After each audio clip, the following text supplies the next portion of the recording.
Welcome to the Sacred Emergence Podcast. I'm your host, Michelle Wong, and I'm so thrilled that you're here. This is a place where you'll be guided to living your most aligned life so that your truest, most radiant self can emerge.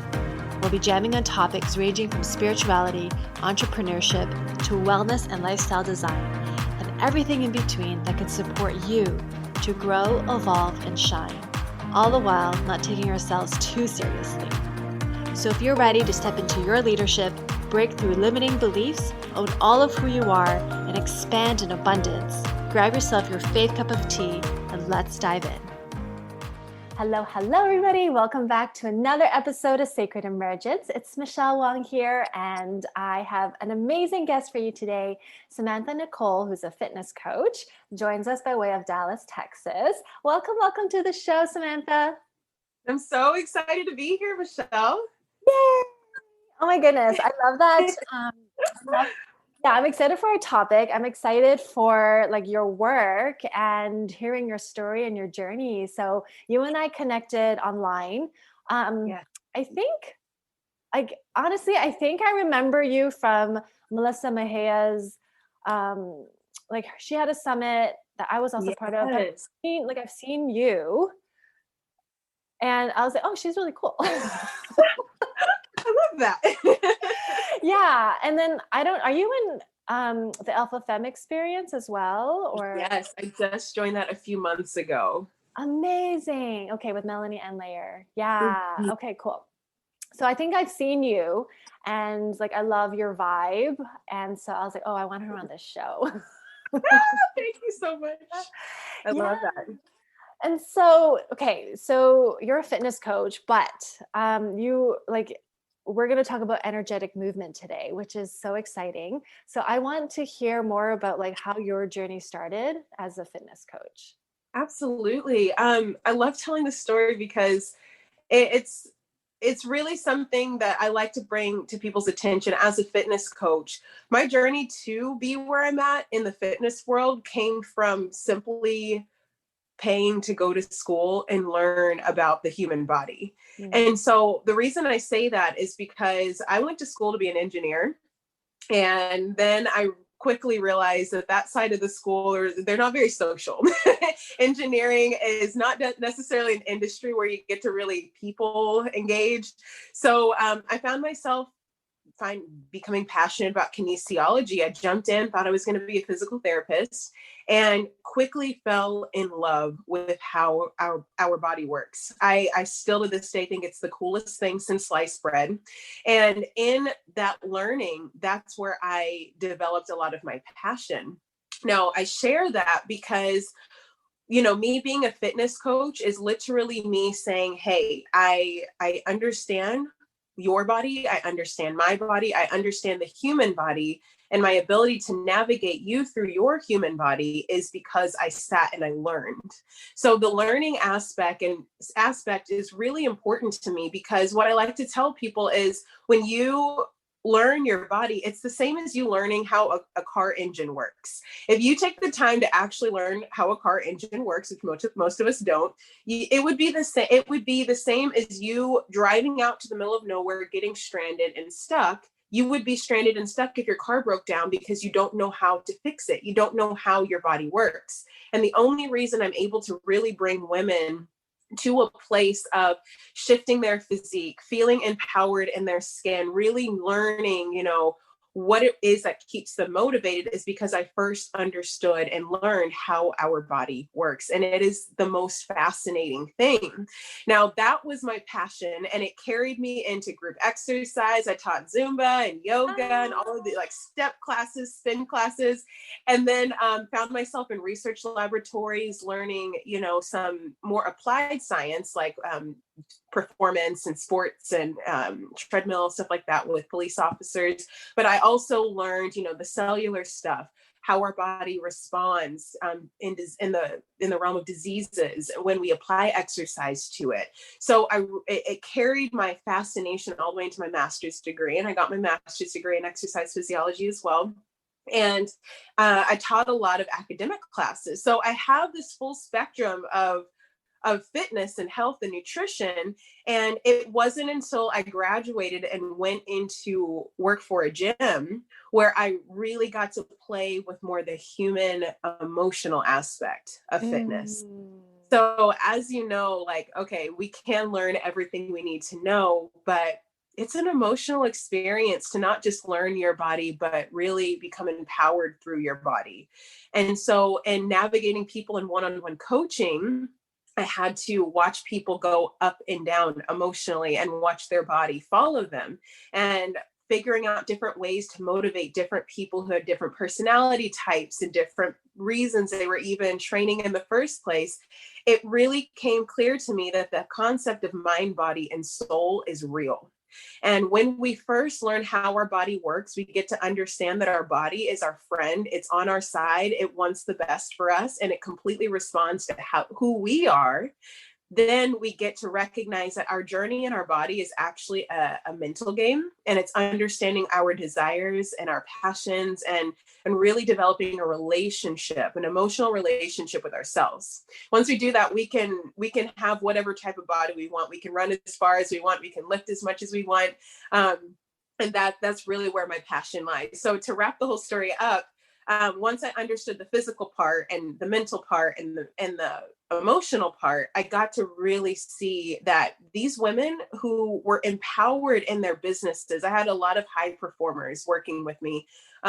They were coming to me to become physically attractive. They're like, I want to get in this gym. I want to get a six pack. I want to work out. I want to look good. I want to make my ex-boyfriend jealous. They had all kinds of reasons to be physically attractive. And I was like, all right, girl, let's go get it. Let's do it. Let's turn this up.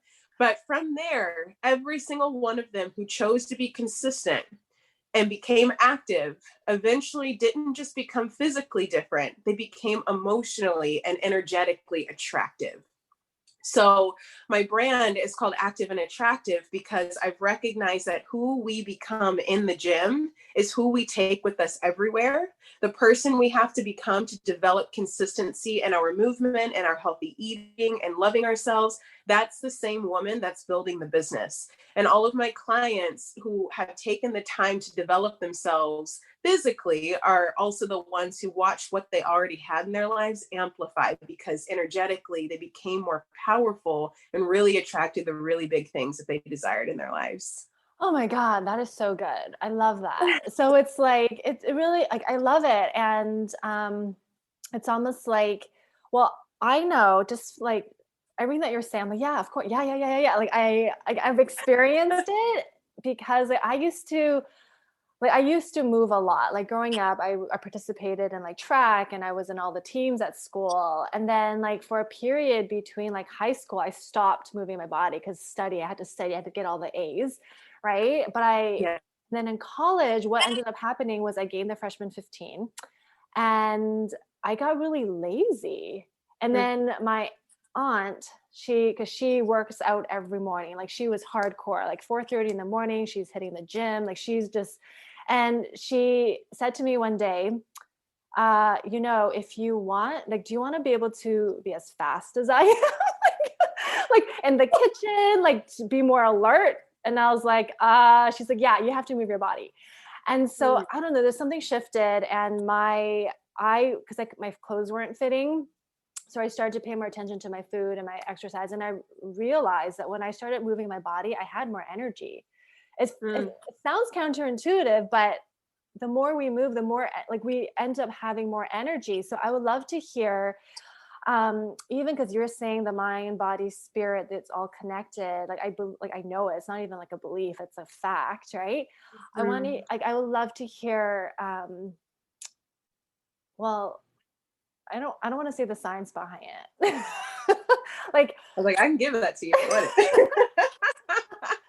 But it's like so the women that came in to see you who were, entrepreneurs, tell me about their transition and like what you saw. Absolutely. So here's the crazy part is we can we can have a superficial goal, but every single one of these women, if I sat down, I'm sure you've heard this technique where you sit and you ask a person why 7 times and you'll get down to the heart of their actual mission. When someone sits down and they say, I want to make my ex-boyfriend jealous, and you ask them why 7 times, you'll find that the answer is so much deeper than actually making someone jealous. And so a lot of times when we have physique goals, when we have body goals, what's happening is we want to be experiencing something deeper in life. We want to be experiencing more feeling, more emotion, more power, more freedom. We want to be experiencing something very powerful. And oftentimes we'll notice that we can't experience that thing because our body is limited. So when we take the understanding that our body is connected with everything that we desire, just the same way our money is connected with everything we desire, the same way we understand that our relationships represent everything we desire, our body is a representation of how we feel about ourselves. And it's not a number on the scale. It's not. It's I have a desire, I want that. It's, I have a desire to lose 5 pounds. I want that. I have a desire to make $1,000 more in my business a month. I want that. I have the desire to connect romantically. It's this understanding that if you look at yourself and you don't necessarily like what you see, there's a part in you that's really saying, I want something more. I want something more. And when you look at your body, it's just a visual representation of that. So taking the understanding that the body a lot of times is a connection to a deeper knowing or a deeper desire in your soul that you want, it's putting those two together and recognizing, okay, if I want something more, I know how to go for it. I know how to get myself to get up and move. The same way in business, we're like, okay, I want to make $1,000 more in my business, $100,000 more in my business. I need to get up and go. My body is the same way. I need to get up and go and take action on that. I need to go explore myself in the more emotional ways. I need to get up and connect and recognize that all of this is one big picture and it's all connected. And I think we kind of forget that in the manifestation world, that our body is literally the same thing as going after money and relationships, because our bodies, our fitness and health and nutrition has such negative stories around it that we've all created over since the 90s and probably way before, that now, crash diets and fad diets and failed attempts at exercises, it really confuddles our mind. But when we recognize it's all the same thing, we get our power back and we can have everything that we desire if we look at it this way. Can you talk more? I love that. I'm so excited. I'm like, which one do I want to ask? Yeah. So can you share more about the energy? Because that's the piece. So I'm assuming that the women who came to you and wanted these certain goals, and you were saying what really changed for them was everything else, and their energy and their emotions and their mind. Can you explain more of the energetics of that? Yeah. So basically, I really, it took me a long time to put this together, but like I was saying a second ago, it comes back to, what do you desire? I think that people believe that you're supposed to be a certain number on the scale, and that's not what I'm saying. If you desire to be a certain weight, and you check, and you really know how to check in with yourself and make sure that desire is truly you, not an assumption of who you're supposed to be, not a projection of someone else on how you're supposed to be, but really saying, I want to lose weight, or I even want to gain weight in order to feel this way with myself. That journey to get there is all of that is where your power exists. So the energetics of it is practicing, how worth it do you think it is to go through, no matter what it takes, to get to where you're going? The energetics is, what comes up for me as I pursue this, or as I even think about it? Do I get weird? Do I have stories that block me? The energetics is, When I go closer to that goal, do I celebrate or do I start sabotaging? That process in the energetics most likely is showing up in other areas of your life. So if you can use your journey in health to practice and overcome these pieces of self-sabotage, of celebrating every single pound, of, going the 3 miles when you only thought you could go one. When you really put all of these pieces together, it's the general energetics that exist in the universe of going after your desires. It's all the same thing. But that's really how I see it. And every time you win, every time you say yes, you do get more energy. That's why people do get more energy after they work out, because our bodies are designed to move. So our bodies want to be moving. They want to be pursuing. They want to be feeling. They want to be experiencing. So when our bodies are doing what it's supposed to do, when our bodies are going after the goals that have been placed in our hearts, of course we feel good. We have more energy. That's the energetics of it to me. Oh, I love it. That's so good. And every time, like I shared, like if I'm tired, like if I'm exhausted, that's different. Like I need to sleep, right? But if I'm just if I'm just on the couch all day, like I'm just, on the computer, whatever, and I'm like, oh, I'm so tired. But like if I play a dance song, like, and I just start moving my body, I'm like, oh my God, I feel so energetic. Like it just changes the emotional state. And like, and so when you're saying also the energetics and the emotions, like, I love how you were saying like the journey that's involved, right? Because it really becomes that mindset. And like we face ourselves in the challenge. And like, as you were talking, I was even seeing like, people training for like marathons or whatever, right? I think it's less about the actual marathon, but the work that it takes for people to show up for themselves. Yeah. So I'm curious, like for your clients, you were saying like it was showing up in all areas of their life in terms of results. So were you seeing people's business grow, like the connections there? Oh my gosh, absolutely. I had clients, you could probably guess, if you feel like your jeans are a little bit looser, or you feel like your clothes fit you a little bit better, or you can buy clothes that expresses how you're feeling on the inside.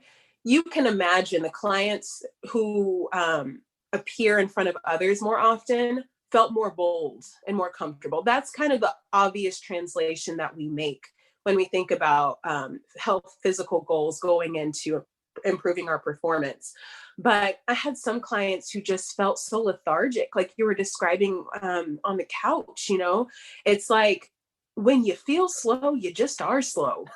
Oh God, it's just simple. Like it. And when you feel like you ran and you're in flow, if you've ever worked out and just happen to have a good workout and you get in the shower, the amount of epiphanies that come to you are like, and they're all inspired. They're all inspired action type of epiphanies, things you want to take action on. So the productivity, the work ratio ends up increasing, but it comes from a place of inspiration and joy and excitement. So those endorphins help my clients really achieve their goals from a place of joy. And then I had other clients. One was a guy, and he was telling me about this woman who, like the one that got away, and he was trying to play it cool, but he just couldn't stop talking about her. Well, she ended up training at the same gym, and then before you know it, I saw them leave the what do you call it? The locker rooms. They left from the locker rooms to go out to the car together. And I was like, oh, they're talking again, and lo and behold, it's been 5 years and I'm still training them to this day, but they have a 5-month-old. And they've been married for 3 or 4 years. And I know that him working out, him feeling good in his body gave him the confidence to be the man that she felt like she wanted to see. And it helped him perform, because he's a CEO. So it helped him perform. And he was very stiff and rigid. So he felt good just being in his body.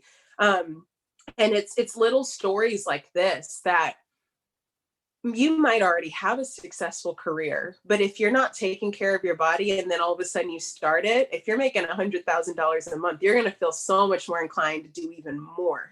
So it doesn't matter where you are. If when you start incorporating your body, your vehicle in this world, when you start incorporating some healthy aspects to it, it's going to take you above and beyond. It's absolutely amazing. I love like talking to other entrepreneurs because it's like 100, like 6-figure months, $100,000 months. It's like, yeah, like you're just like, you're saying that like it was no thing. We just dropped it here. Drop that out there. Yeah. And it's like, I know so many people who create 6-figure months, you know? Yeah. Months and months and months. Yeah. Yeah. I just love it. So it's possible. And I love I just love what you were sharing about like your client. That's amazing. And that's actually, even talking to you, I'm like, okay, what can I do? Yes. Like, how can I get into my body more, you know? And that's, yeah. And so I have a question, like now with, well, I don't know, I think it's dependent on cities and different areas. But with the pandemic, yeah. And especially like I'll just use me as an example with Seattle. I mean, it's gross in the winter time. I just don't love being out. So what would you recommend to do in order to move? Yeah. Like, I mean, gyms may or may, I don't know, like it's hard for me to be motivated unless like when yoga studios were actually open, my favorite yoga studio closed, but I would go, and I looked forward to it every day. Right. So that really kept me fit. So like, what would you suggest? Yeah, that's actually a really hard one, because it kind of depends on what you feel like you need and also what's out there, right? But the answer is still the same as if the gyms were open or closed. It's finding any kind of movement. Here's the first step, is not putting pressure on the type of movement. A lot of people are like, in order for me to classify myself as being healthy, I need to run 5 miles every single day. And it's like, no. Just like you said before, if you literally jumped around your apartment and danced your booty off, you would be doing more for yourself than not doing anything at all. So it's a couple of things. It might be actually going out, finding the right clothes and going out and walking anyways, and learning that the cold really isn't as bad as you thought it was, right? Or maybe developing a relationship with the weather, right? It could be something as intense as that, or it could be saying, okay, one thing that the pandemic taught me is I hated home workouts. Oh my gosh. I don't know where I developed the affinity towards it or the affinity from it, but I hated home workouts. I hated the feeling of sweating in my own apartment. I hated the tightness of it. I hated all of that. And there's no equipment. But because of the pandemic, I'm creating home workout programs for people because not only did I find a joy in it, I recognize when you need what you need, you get what you need so that you can do what you're supposed to do. So it's finding the outlet, the avenue, the person online, the coach, the program that's going to allow you to tap into that really good feeling that you felt at the yoga studio, and in doing that. Because the one thing I do teach every single time, if you are pursuing anything in your health journey, you need to make sure that fun and joy is at the forefront of your decisions, because we all know you ain't gonna do it if you don't like it. And you shouldn't do it if you don't like it. You really shouldn't do it if you don't like it. I love that. And that's my message. Like you gotta, like, cause I used to teach Pilates and all of that. And it's like, I loved it because it was joyful. Right. And it's like, I used to go on the treadmill, like, oh, I got to burn the 100 calories. This is me in college days. And I hated every moment of it. And then, and so like, it has to be fun. Otherwise it's not going to stick. Yeah. Yes. But there's also, I know there's psychology and like there's brain chemistry behind the joy and the pleasure. Can you talk about that? Absolutely. So our bodies are wired for pleasure. Our bodies enjoy good feelings because they're good feelings. That's why they are good feelings. Our body dislikes things that it brings it stress, fear, anxiety. Those things are known to be no's for us, right? So when we create desire and excitement around things that we enjoy, our body is going to naturally go in that direction. So brain chemistry wise, you get the hormonal releases of dopamine, endorphins, all of this jazz. And when we recognize our goal is to work with how the body is naturally wired. Good things are good, bad things are bad. Don't do bad things, do good things, period. What happens is we take out the need for motivation and we end up leaning into the current of how things already work. So when we just focus on doing good things, here's what happens in the health journey. You say, I'm just going to do dance classes. I hate lifting weights. I'm just going to do dance classes. You jump in that current. It's going to take you as far as it's meant to take you. What we all always forget is that when the body starts getting good things, it raises the standard of our expectation on how we feel good.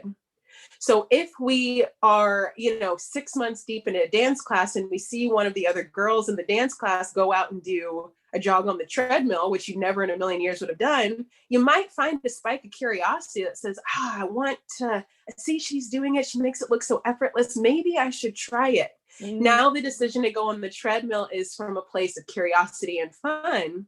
And you might kind of get on that treadmill and find out it's not as bad as you thought it was. So you keep going with that until you realize you can get stronger on the treadmill by going and lifting some weights for your legs. Now you're dancing and running and doing weights with dumbbells, and you feel good the whole way, but not at a single point did you force it, right? And we have to understand that our body is conditioned for that. We'll start noticing that our food might not make us feel as good as it did, 2 weeks ago. If we were eating really poorly and we've been exercising and feeling good, and then our food makes us feel bad, we'll start noticing the contrast and begin to ask more questions about, okay, maybe I should try a salad. Oh, I felt good after that salad. The thing is that our body is designed to move. We have got bones, joints, muscles, a heart with a vascular system to supply those muscles. We've got all of these things. We're designed to move, whether we're conditioned for it or not. But we're also designed for healthy foods, because healthy foods are just simply foods that mesh well with the organic nature of our body. They're all one, right? So when we feel how all of these things that our body is already naturally wired to consume, we feel that it doesn't pull us down. It doesn't make us moody. It doesn't make us slow and sluggish and not want to perform in our business. It actually elevates us and amplifies us. That's where the motivation comes from, not forcing and cramming it to happen. So that's kind of, it's physiological, because what's being reinforced is the endorphins and the dopamine. We become addicted to it, and almost in that kind of way. But in reality, we're just working with the same way we're all wired to have good relationships naturally. That's what we desire ultimately. And we're designed for wealth, to be fully supported and supplied for. The same thing is true with health. But everything's been commercialized, so it kind of confuses us. But an apple is good for you, because an apple actually contains things that our body needs to function, just like gas going into a car. Oh, that is so good. I love it. And I like how you said our bodies are wired for wealth. Yeah. Because it's all expanding. True. I love it, because everything that you've shared, it's like our bodies are designed to grow, evolve, and keep elevating, and not even just the physical, but like what you were saying, the energetics and relationships and our health and wealth, all of that. And it sounds like, oh my God, like when you paint it that way, it's like, it just starts with like finding joy in movement. Oh my gosh, just a little bit. It's inevitable. I wish you could see my mother. Shout out to my mom. She started by walking with a girlfriend. She had to make the walk joyful by adding a friend there first. So that was the joy. Then her body got conditioned. It felt weird when she didn't walk. And now she's walking without her friend more days. She's going 4 miles. I don't even go 4 miles. And now that it's colder, my mom is literally doing YouTube videos of this lady who's dancing around almost kind of like old school jazzercise. Oh, I love it. She's fully motivated on her own, and love my mother, but it's been decades of on and off, on and off. This is the most I've ever seen her be consistent, but it's because she didn't put pressure on herself, and she allowed herself to just find that flow of exploring new things. And when the inside workouts came to her, it was just because she craved the movement so bad. Her body was so conditioned to it that she had to find something.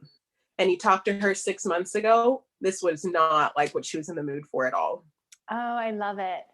So how about like people who have like pain, or because you were saying how our bodies are,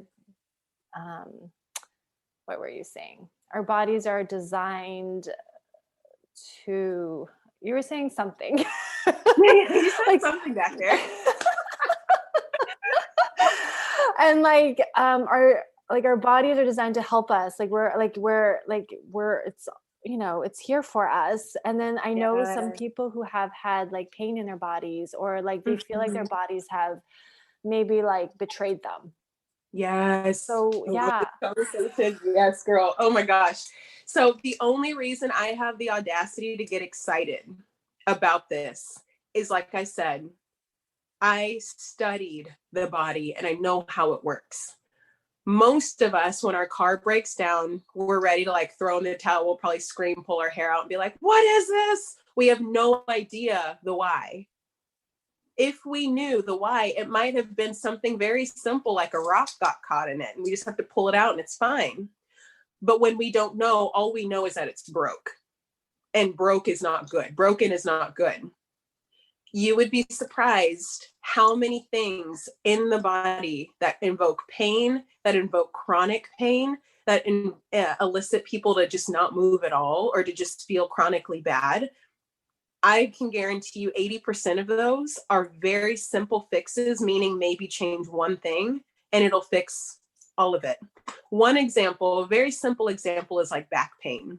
I've seen people go into surgery. I've seen people completely call it quits in life because their back is hurting. When I get my hands on them, I show them like 2 or 3 stretches and strengthen their core just a little bit. And all of this pain that's caused them issues for years gone like that. The only reason I look at back pain as like, oh, that's no big deal, is because I have the knowledge on it. So my answer is, this is not true for all things. And we can go as far as even saying, a lot of diseases and issues created in the body are very mental and emotional. There's that whole conversation. I do believe there is definitely a layer of that. But some of the more tangible stuff that people experience, 80 to 90% of it is very, very solution oriented, very easy to solve. And it's more a journey of trying to find people that you see have this type of confidence over healing those things and doing what it takes to get that fixed. That's really good. And I think that's true. Cause like when I had a knee injury last year, and I think a lot of it is having confidence in the care provider that is helping you heal. It's so hard. It's so hard to do that. I'm not going to lie. No offense, but I don't see a lot of kind of more of that holistic style understanding without the medication and the surgery style professionals that aren't just doctors. Right. And like it took me a while to finally find my person. And then when she, like, I remember on our first meeting, even she was my PT. She's still my PT, but like the way that she was able to analyze my knee and my posture, and I've been like working with a PT for like months. And it was like in the beginning, it was like more like healing the trauma of what happened, like just with the knee. And then after it was, healed as much. And then now I had to get more movement. And it was like finding the right person who can get me to my goals. And and I was like, oh my goodness. And when I finally found her, I mean, she had years of experience, so she was able to tell. And then like, even like knowing that the pain that I was experiencing, like if I could move through it, because it's not actually going to harm my knee more. It's actually, a lot of it was mental. Yeah. You're going to say something. That part again is just a knowledge thing. When you learn that your body is signaling pain to help you, when you start learning the different types of pains, and even you start learning and understanding your own pain, you realize there are some pains, and the way I describe it is, if it's Is it helping you or is it hurting you when you feel this pain? Because sometimes you can feel that the pain is making it worse versus making it better. And that's how I pain manage with my clients as we learn new movements. But that is purely a knowledge / willing to explore type of experience. So I would argue and say the people are out there, the practitioners and the therapists and the trainers are out there that care to make this a holistic experience. They're out there. They're kind of few and far between, but they're there. And I would argue, as much as we're willing to go find the best money coach and the best relationship coach and the best business coach, and that we're willing to do the research and invest in all of those, but we won't do it for our body. That is probably the first question I would have people ask themselves. Are you willing to go through and explore and find the solution for this? Because I can guarantee you there is a solution. It's just a matter of doing the journey to find that person to help you. That's so good. It's interesting, isn't it? How people will invest in money, business, but then when it comes to their body, they're like, it's broken. I guess I'm like this forever. Or like they want the quick fix, like the pill or whatever, like give me medicine. Absolutely. Yeah. I just love I guess the tenacity you call your clients to rise up to. Yeah. Like you gotta show up. And that's like, basically you got to show up for your life. It's not even just for your body. And then I love how you're saying like, it's that ripple effect from it all. Big time. It'll pay off in more than one way if you're willing to figure it out. I love that. So how, how has your business evolved and grow since you've started? Yeah. So I started out as a business brand called the Fit Tank. I was like so proud of that name when I made it. I was like, it's like a fitness think tank and we're going to share all of the information about the body and learn from each other. I was so happy because again, like I said, I'm so fascinated with how it all works. And I feel like people can gain so much power by their knowledge and understanding of the body before they even take action. That's how much is missing out there, is just the knowledge element. But, one day I was laying down about to go for a nap, and it just woke me up. It like lifted me out of bed. I was like, oh, active and attractive. And it was like, I was kind of feeling stagnant in the Fit Tank. I didn't really know where I wanted to take it. I needed something that fit so much bigger.